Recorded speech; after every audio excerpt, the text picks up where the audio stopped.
একটা প্রবাসীর কত যে কষ্ট এটা যদি তার আত্মীয় স্বজন দেখতো অথবা তার ফ্যামিলি মানুষ দেখতো তাহলে কখনো বলতো না যে বাবা তুমি বিদেশ থাকো অথবা ভাই তুমি বিদেশ থাকো।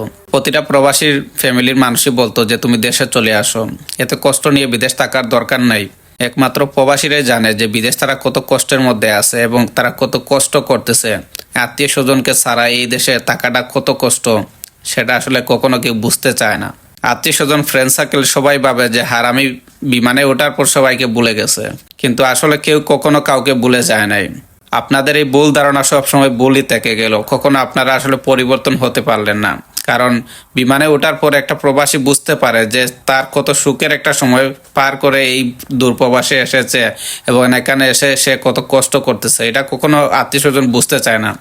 সবাই ভাবে যে সে সেখানে ভালোই আছে। সপ্তাহে একদিন যখন ছুটি পায় উইকেন্ডের সময় সে দুই একটা পিকচার ছাড়ে, এই পিকচার দেখে মানুষ অনেক কিছু বুঝে যায় যে না সে